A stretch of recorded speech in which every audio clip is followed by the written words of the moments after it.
All right, ladies and gentlemen, welcome back to Houston Rockets Daily. My name is Jackson. I post daily Rockets content. Hit that like button, hit that sub button if you guys enjoy it. I promise you, daily uploads are for at least 3 to 4 videos a week as we get closer to the end of the season with All-Star break coming on. Man, I was worried that someone was gonna pop out. We got a weird angle going on here, so I'm gonna creep on over to this side. But the important stuff is on the screen right now, and so honestly, I haven't made as many Rocket videos this year as I would have liked to. And, they're not winning. They're not really clicking. And we have a tweet here from Ali Khan, Rockets underscore insider, if you guys want to check him out on Twitter. And underneath it is Mark Spears. For Rockets rookie forward, Jabari Smith Jr., he has a mentor in a former NBA player that is guiding him through this challenging league. It's his father. So basically, we have All Star weekend in a couple of days.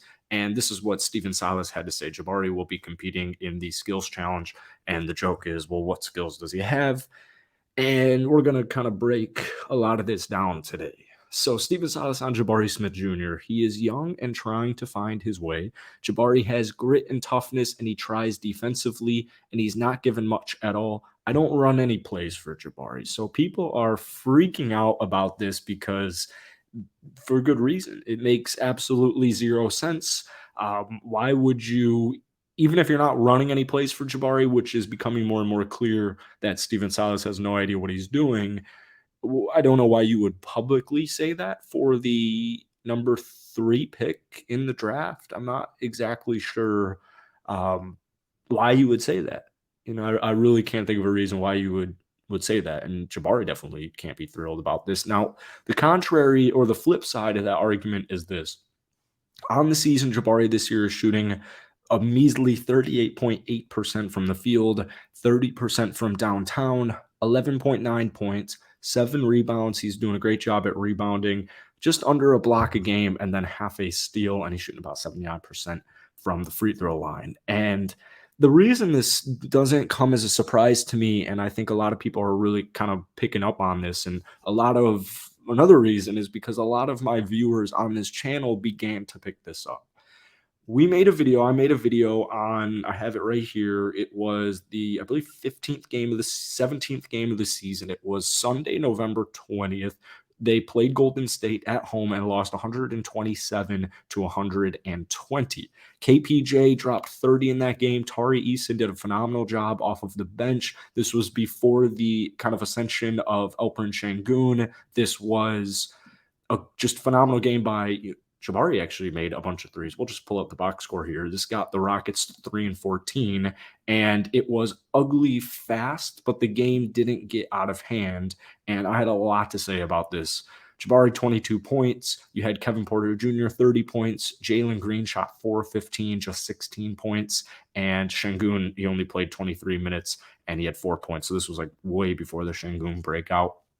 But Tari off the bench, 19 and 8 with a couple of steals. And then KJ Martin Jr. also had 12 points. So this was a weird game because Houston was pretty much in this game because they obliterated Golden State in the second quarter. It started 40-28 in Golden State's favor. Houston bounces back 37-21 in the second quarter. Then the second half was more even keeled, but still in Golden State's favor because Houston was actually leading by 2 points there. So Houston in that game shot 45.6%. They only turned the ball over 12 times. It's still a decent amount. Golden State turned the ball over 17 times, and I hopped on the mic and I said, this is fool's gold. And to my surprise, because Twitter was saying, oh, Houston, we look great. We look so good right now. Like, we almost beat Golden State. Like, we are so close. And I hopped on the mic here and I just flamed Steven Silas for about 8 straight minutes.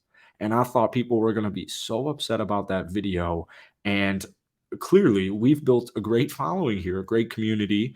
I will go live a lot more because you guys are awesome. Like, you truly are. And it's not just because of this reason, but like, so many of my followers, my subscribers, my viewers were saying, yes, you're right, Silas sucks.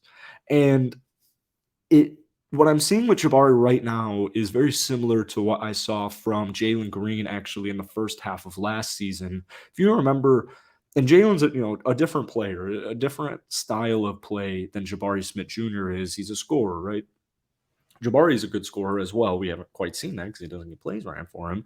But we didn't see in the first half of last year, especially in the first couple of months of last season, we really didn't see too many plays being drawn up for Jalen Green. For the most part, he was sitting in the corner and he would score his points whenever he got the ball. He would shoot threes. They called him a chucker. It's a big reason why he gets called a chucker. He also loves to shoot. Can't blame him at this point, right? But he just couldn't really get in a groove, as most rookies in general do.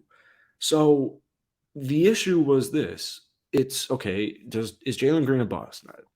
I don't think us basketball fans on the Rockets side were really even playing around with that frame of thought. And then it became, is it Steven Silas?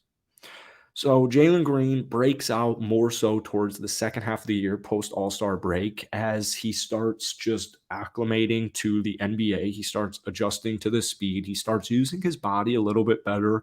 And in general, he just continued to improve. And it wasn't necessarily showing up in the stat sheet. He got more usage and everything was beginning to click at a more consistent level for Jalen. I feel like I said Kevin. If I said Kevin, I meant Jalen. Anyways, we're seeing very similar stuff with Jabari Smith Jr. And if you think about it, it's kind of like, we have similar positional players like Tari Eason and KJ Martin Jr.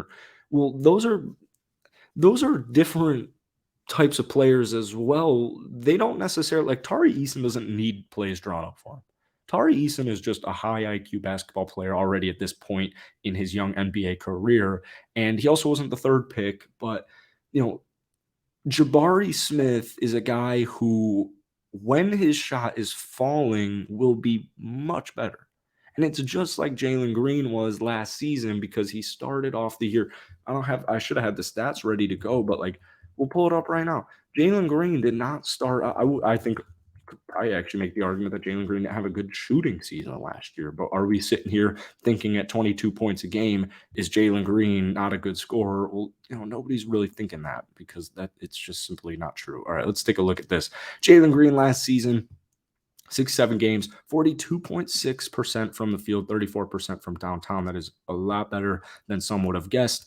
And here are his pre-All-Star break shooting splits: 38.7 from the field, 31.1% from downtown, and just 14.6 points a game. Okay, what did he average after All-Star break? I'm glad you asked. 48% from the field. That is a 9% increase, almost 10% increase, and a 38.7% downtown rate. So he got both stats up almost a whole 10 notches. And his scoring pre-All-Star break from 14.5 went to 22.1. Very similar to last year, which is annoying because it's like in that video against Golden State that I brought up earlier, it was one of the big vocal points in that video is Silas. It has to be Silas because these guys are good. We saw it last year at the end of the year because keep in mind, this is like the first couple of weeks of the season. We don't really know what we have, especially with Jabari and a lot of our new guys. Şengün, like I said, Şengün wasn't even really like a thing quite yet at that point in the season. And so I think everything just came full circle to me where it's like, it's Steven Silas. Like it's Steven Silas. And it's been nice because it sucks because Steven Silas is such a great guy, or at least he seems like such a great guy that, it sucks because I want him to succeed. But at the end of the day, he is not a player developmental coach. And it was so clear in that Golden State game because I think a lot of eyeballs were on it that these players don't know what to do. And it's not on second year Jalen Green to know what to do. It's not on second year Alperen Şengün to know what to do. It's not on first year player Tari Eason and Jabari Smith Jr. to know what to do. Now, we don't have many veteran presences. As Steven Silas also said in this presser, it's hard to win with such a young group. Well, that's very true. And that also falls onto the Houston Rockets front office because, I understand it. We want to, not show off all of this young talent quite yet, but because you want to lose games, but at the same time, you also want free agents to come here. And when free agents come here, if it's via trade, you want them to stay here. And you also want to keep your young talent. So it's just a really tricky situation. that to me boils down to pretty much the Houston Rockets front office. And, hopefully Raphael Stone knows what he's doing, because for the most part, I think he has a general idea of this plan. And I don't know if it's communication issues or what it is, but Steven Silas is not a developmental coach. If these players don't know what to do, that's going to be on Steven Silas. That's not going to be on like who your general manager is not who your owner is. It's going to come down to your coach letting your players know, okay, we need to do this better, we need to do that, and here is exactly how we're going to do it, or at least a vague idea of how we're going to do it. I understand Steven Silas is getting a lot more outspokenly upset recently, which is very surprising, but yes, Jabari is sitting in the corner just like Jalen Green was last season. I just don't really understand it. I don't think it's a coincidence that anytime John Lucas comes into play as our head coach for the handful of games that we've had it this year, that things are completely and utterly different. Like it's not rocket science. It's basketball. It's most teams know what play you're going to run, but within those plays, there's going to be other plays. There's going to be just a whole bunch. There's going to be, like, think of a tree. There's going to be a bunch of roots within that vague, basic play. And that's, like, I forget who it was. I think it was JJ Redick, who I think he said this recently. Like, everybody knows what play you're going to play. Like, call something out or whatever it is. Like, it's not like it's this deep scheme book with like 2,000 different plays. It's variations within plays, like schemes and systems. So I don't know, man.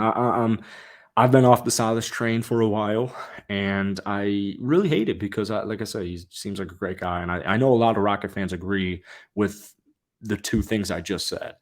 Steven Silas is the problem, or at least he's a very, very large part of the problem, and he's got to go. But I also wish him the best of luck. I just don't think Houston's the spot. And we always go back and say, well, he didn't come here to coach these guys, and it's just the truth. So it's like, all right, well, that's true. So why is he in the third season?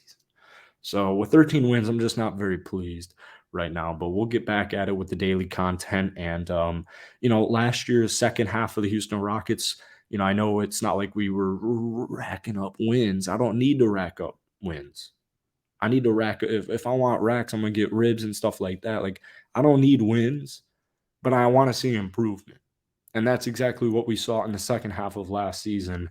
And we got worried about teams like the San Antonio Spurs being really bad as well, and like making big time moves at the trade deadline. But at the same time, there's a lot of dysfunctionality. I want the dysfunctionality to end. And if we're going to lose games, I want it to be just because of skill. Like, it just didn't work out that game, right? We did all the right things, or we tried our hardest to do the right things. It's not like you guys didn't know what was going on here. Like, think of the Dacian Knicks, and I'm a Dacian Knicks fan. A lot of people disagree with it. I think he's trying his ass off out there, but like the Silas Dacian Knicks sub in from what was that last week, and it obviously didn't work. So it sucks. But last year, second half, channel that energy and think back to it, because it was a really fun time to be excited about the Houston Rockets' future. And regardless, this is going to be our last year tanking. I really genuinely believe that is the ultimate plan. That's the ultimate end goal. Is like, all right, yeah, we'll suck for one more year. I think all of these, like all this stuff in between the lines wasn't planned at all, but it is what it is.